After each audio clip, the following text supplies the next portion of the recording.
Hello and welcome back to the Claret Blue podcast, sponsored by NordVPN. All the information for Nord is in the description down below. You can get on board with Nord. John. I'm ready now. Okay, good. Today's podcast is not as unscripted as our Duran chat, but we're just going to go with the flow a little bit. This was based off, and we were going to talk about this anyway, but we had a question on our Q&A on Tuesday from Russell, who said, do you think with the number of new signings and players late back to pre-season from the Euros, could we see a bit of a slow start, especially away at West Ham, home to Arsenal, and away at newly promoted Leicester, which, whatever you make of the start, whether that's difficult or easy. Lots of new signings. Martinez, Konsa and Watkins yet to report back for any pre-season warm-up matches. So, a little bit of unrest is not the right word, but change in the squad, I suppose, compared to what we had last season. And we were going to do an episode basically like, have we signed too many players? Is this too much business? Yeah. Firstly, before I get into all the names that are in and out, which I'm sure everyone is fully aware of anyway, could you have foreseen this amount of transfer business if I'd have asked you 3 or 4 months ago? Well, not even in May when Unai Emery said to the media that he lied, John. At the start, we are not planning to sign many players. That didn't happen. So, no, I don't think even the club necessarily thought they were going to bring in the amount that they have so far. I always say that. I think we are looking at it in the lens of Villa are very good, so therefore a lot of change might disrupt that we're good anymore. Where actually I think the main thing is that, okay, Emery signed a deal till 2029, or we'll be fine sort of thing. And that's kind of what I'm hanging my hat on and thinking, well, if new players come in, they won't take too long to adapt to Emery's thinking. But as we go on to, I'm not totally sure. Anyway, but no, I don't think they envisage to sign the amount of players that they have or the amount of players that they will, because Villa's business is not done yet. But God, I keep saying this, but there's not a lot of room in the squad. So things will have to, if we bring new players in, things change, players leave. Expect things to continue to take shape. But no, I don't think the amount of players we signed was necessarily expected. But I don't think it's the worst thing in the world at the same time. Let's see if we can work out any mitigating circumstances of why there was so much business done. I've got 8 players in front of me that have all joined Villa this summer. I've not included Costa and Djelkovic in that because he joined in January, but obviously he only linked up with the squad this summer, so technically, but also technically a January signing. There's 8 players plus possibly a new centre-back and possibly João Felix or somebody else. So that would be 10 incomings in one window if those 2 positions were signed in addition. You got Ross Barkley from Luton, Enzo Barrenechea from Juventus, Ilian Jr. from Juventus, Lewis Dobbin, Everton, Ian Matson from Chelsea, Jadon Philogene from Hull, Cameron Archer, technically from Sheffield United, feels a little bit like a returning low knee, but technically a signing, and Amadou Onana from Everton. Outs, Louise and Diaby, the 2 notable ones. Irabunam and Kellerman for PSR reasons. Sanson Coutinho, just because we don't want them anymore. And Sinisalo and Revan have also departed as well. Now, Louise, as we've said before, has always been the one that was expected to go and kind of accounted for. You could argue potentially that, okay, we're going to get rid of Douglas Luiz. There's a figure in mind that we will accept for him. They may not have thought 6 months ago that would involve 2 players joining the club from the club they were selling to. So maybe I'm not saying they're like 3 signings, but like 2 that they didn't expect to make, but they had to because of the deal. Cameron Archer coming back because of a relegation again feels like a kind of technicality. So that's 3 of the 8 that maybe you don't kind of count. Lewis Dobbin, I think, will possibly depart on loan, but he's a youth player for youth player, a PSR thing, again, not massively kind of one that you'd go, he's somebody that we've put resource into. And Philogene, again, you may not have expected that deal to come up because of Hull could have got promoted or another club could have signed him and Villa didn't fancy matching the price or whatever. So you've got Barkley, Matson and Onana left. There's like 3 that you've actually gone out for to get. That seems a lot more considered then, doesn't it? Yeah, and the way you say it doesn't sound like great, because you kind of think, as you said, Dan, like was Ilian Jr. Or Barrenechea or Dobbin, the 3 players. It's not. I don't think it's a coincidence. Like we've made those deals happen because we've been forced to be clever, basically. Like, firstly, you mentioned that Tim and Kellyman kind of we sell for PSR. From what I was told, at least. From within Villa, it was the case that Luiz's sale was the PSR sale. Anything else that happens is a football decision. And yeah, you're right. I think Tim going to Everton and Dobbin coming to Villa, I struggle to think why Villa would want Dobbin straight up sort of thing. So you are right. I don't think it's like a totally ideal situation, but at the same time, I think anyone, you could pick up a player and place them in an Unai Emery squad and they'd probably become better. So I don't think we're in a situation where we've signed players and the manager doesn't want them. That's not what we're talking about here. I don't mean it all that. Exactly, yeah. So that's good that's clear. But yeah, a lot of players coming in, but also I think because of the structure and the environment that we're in, it's not like a situation where, as we've just said, we're signing players to help other teams sort of thing. And we don't really want them. That's not the situation. We've signed a very promising winger in Illing Jr., Barrenechea. He's 23 now, so he's not young, but there's clearly talent there. Dobbin as well. It's just that when we talk about the Champions League squad being full, Emery saying we're not going to sign loads of players, if you take out the kind of extra circumstances around like swap deals and PSR stuff, if we'd have just signed Philogene, Anana, Barkley and Maatsen, and you've gone, that's like a tight window of players that we actively want to get, you'd have said, we haven't signed any players, or we don't have these squad headaches. It's only kind of bloated out because of various reasons. And we need that depth. And I'd also say, for example, Barrenechea cost us £6.8 million. Is that a deal that we could have done as a singular? Yeah. You know, hi Juventus, can we sign Barrenechea? Yeah, sure, 15 million, 20 million, please. That I presume would be the price tag, but instead we've had to be clever with them, and they're clever with us. Kind of, we'll part with these 2 players to get Luiz for a fee that is cheap for Luiz, because Luiz is going for 42 million isn't ideal. We would have wanted to sell him for 70, 80 million pounds. Yeah. But 2 years left on his deal, PSR issues, you kind of have to suck it up, unfortunately, because we live in PSR world. So yeah, in a roundabout way, I think so far our business actually has been excellent. I don't think we could have done a better job, actually, considering what we were kind of given at the start of the window, which was the kind of demand to sell a key player. We've replaced them with, not directly, but with Onana, with Barkley, Tielemans from a year before. So I've said before that those players, if you wanted to add them up, you're looking at 4, 5, 6, possibly £100 million plus. But instead we've spent 55 million, so we've saved half of the money basically, and we've sold Luiz, so we've spent about £10 million net in those deals, if that makes sense. So yeah, I think the business we've conducted has been very good.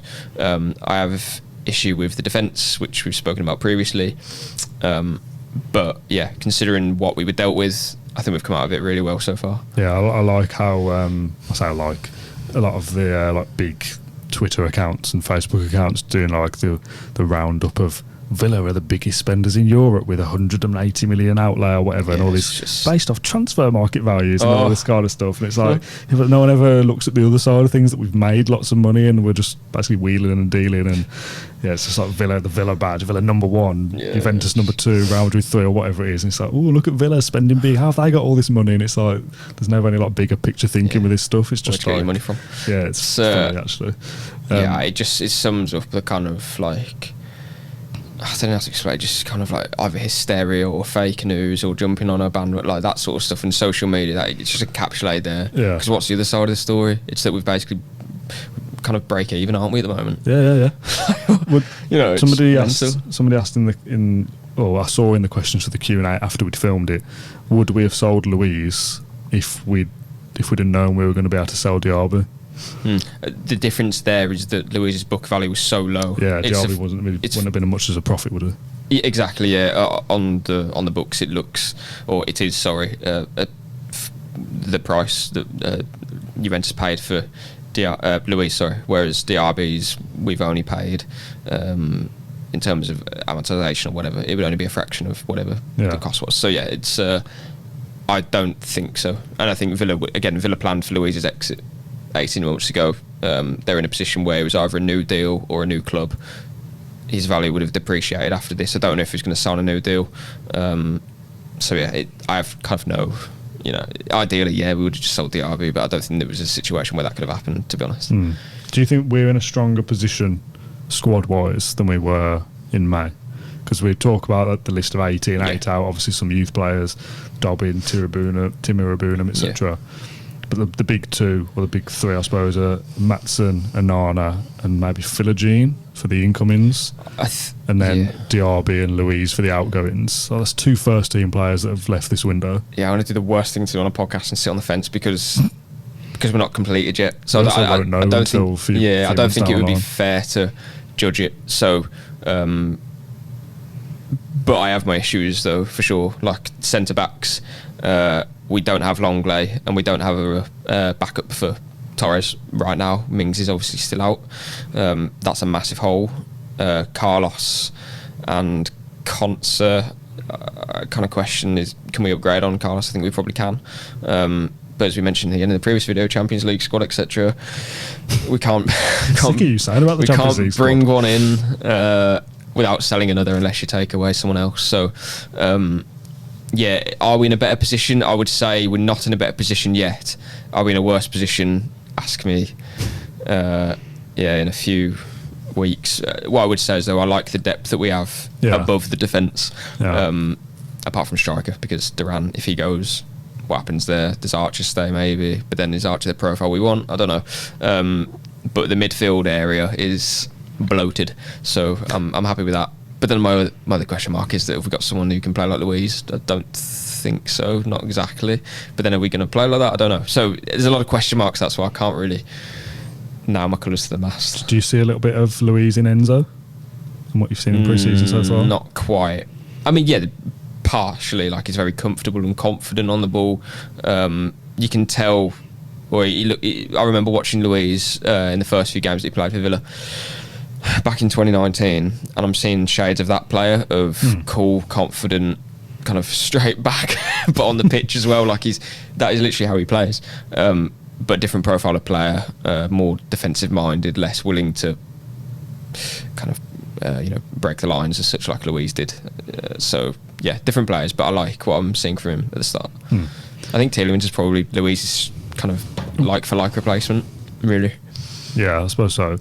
What do you make of this argument that we've done too much? Like, I know some of that is forced upon you. If Diaby leaves, you need to make signings there that you maybe didn't expect to.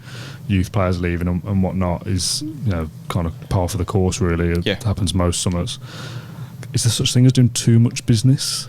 Yeah, there is. Like Nottingham Forest levels. Exactly that, yeah. What I would say is the players who have come in, I don't think it would take them long to settle, basically. And I think that is a big part of transition for players. Onana speaks 5 languages, obviously speaks English fluently. Illing Jr. is English. And obviously he knows Barrenechea. He also knows Rogers and another youth player who's slipped my mind, unfortunately. From the under-21 team, Barkley played for Villa. Philogene played for Villa. And then there's one more. Maatsen was at Chelsea. Maatsen speaks English. Maatsen, speaks English, so I don't foresee a situation where those players struggle to adapt or struggle to settle into the new environment. The issue that I have is it took Tielemans until November to start a match for Unai Emery to feel like he was ready to do so. And when he did, to be fair, he was fantastic. Like, we hadn't seen that level of Tielemans previously. It was always question marks over, is he fit? Can he do this? Can he do that? And all of a sudden he just looked like a different player when he started. So Emery will know that it will take some players a period of time to settle. That's my only concern, though, because there are a lot of players there. It's 7 arrivals so far. Villa will add to that, and how many of them are going to start and how many of them will be ready, I don't know. So potentially we might have a slow start to the season, I don't know. But overall I'm happy with where we are with the squad. Just a couple of issues that I'd like to see us rectify. Do you think those problems will be fixed this window? Because I think then you are venturing into trying to do too much at once. Just think, possibly. I don't think you can go wrong with depth, though. For example, if you offer me Longley on loan, I'd take it right now. Change. Oh, would you? Yeah. Because we don't have a left centre back. And I think it's actually quite okay. But do you get my point of, like, we need depth. We do need a couple more bodies. Like I'm accounting for another centre back and obviously João Felix or somebody else to be the 10. It's centre back and striker. That is it. But even after that, I still think that in an ideal world, if I was playing Football Manager with that squad, I'd still think there's still things I can tinker with here. I'd want another backup goalkeeper. I'd want another centre back on top of a new one anyway. I'd want to be looking at right back. Yeah, I'd want to be looking at another out and out striker with a different physical profile that we won't have. It's as you said, Dan. It's the additions that we've made that are clever deals for PSR that are the ones where you look and think, well, for example, Dobbin, I presume he's going to go out on loan because there's no space for him in the team, and I don't think he's ready to make an impact yet. Barnechea and Illing Jr. will stay. I'm confident of that, and then. I think that's the three that we spoke about as those, and then we have depth elsewhere. We have Barkley coming in. There's a lot of depth in midfield.